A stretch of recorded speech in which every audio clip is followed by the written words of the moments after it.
पूरे 4 तोले के हैं ये सोने के कंगन, इनको छुपा लेता हूँ। आजकल चोरों चके बहुत हैं यहाँ पे। सुना तुमने, पूरे 4 तोले के सोने के कंगन है इस बुढ़े के पास। हाँ यार, मेरा भी जी ललचा गया है। आज इस बुढ़े को मुर्गा बनाते हैं।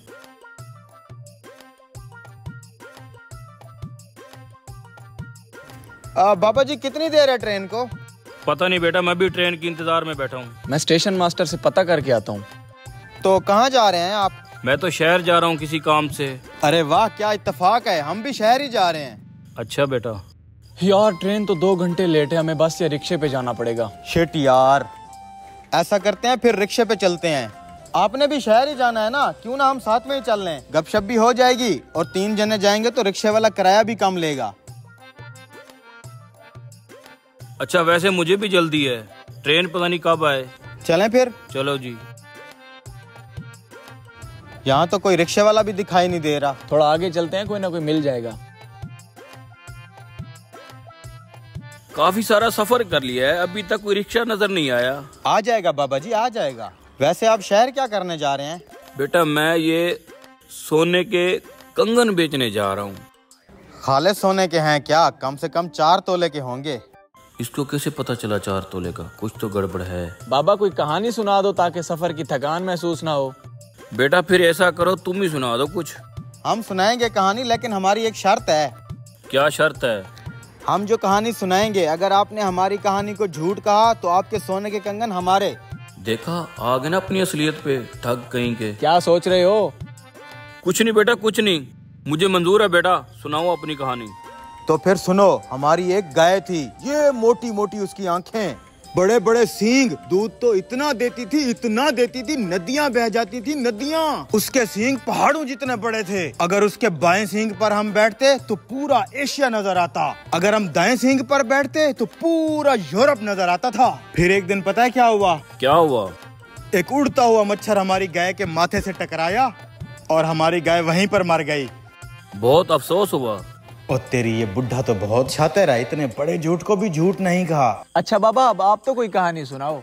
ठीक है, अगर तुमने मेरी कहानी को झूठा कहा तो तुम दोनों को 500-500 रुपया देना पड़ेगा। मंजूर है। तो फिर सुनो, मेरे शादी वाले दिन मेरे बाप ने मुझे घोड़ा गिफ्ट दिया। घोड़ा बहुत ही अच्छा था। एक दिन गांव के अंदर उसकी दूसरे घोड़े के साथ लड़ाई हो गई, उसके माथे पे जख्म हो गया। फिर एक दिन बारिश आई, बारिश का पानी पड़ते ही घोड़े के जख्म से कपास का पौधा निकल आया। उस पौधे पे इतनी कपास लगी, हमारे सारे गोदाम फुल हो गए। लोग दूर दूर से उस घोड़े को देखने आते। फिर हमने उस कपास के 2 रंग के कपड़े बनाए, एक काला एक सफेद। फिर एक दिन अचानक सारे कपड़े चोरी हो गए। बेटा खुदा झूठ न बुलवाए, जो तूने काला कपड़ा पहना हुआ है और जो इसने सफेद कपड़ा पहना हुआ है, ये हमारे गोदाम से चोरी किए हुए हैं, हमें वापस कर दो। अरे ये, अबे यार कहाँ फंस गया ये बुढ़ा, तो हमारे कपड़े उतार लेगा। 500-500 देना पड़ेगा। इसकी कहानी झूठी है, अपने कपड़े बचा और 500-500 दे इसे। ये लें।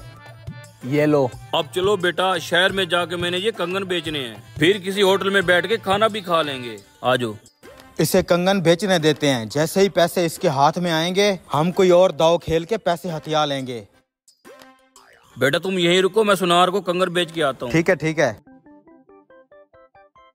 सलाम वालेकुम। वालेकुम सलाम जी हजूर। दरअसल मैं अपने ये दोनों नौकर बेचना चाहता हूँ, आपकी दुकान पे काम करेंगे और आपकी खिदमत करेंगे।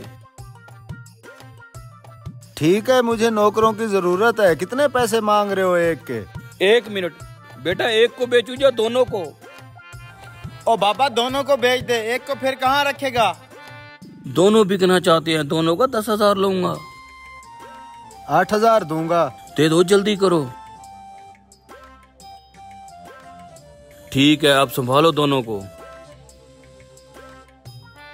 हाथ में बहुत खुजली हो रही है, लगता है इस बार मोटा माल आने वाला है। चलो पुत्र अंदर चलो, बहुत काम करना है, झाड़ू पोछा लगाना है। झाड़ू पोछा? ओए हम तुझे काम वाले दिखाई देते हैं? अपने नखरे बंद कर, आज से तुम मेरे नौकर हो। वो बूढ़ा तुम्हें 8,000 में बेच गया है।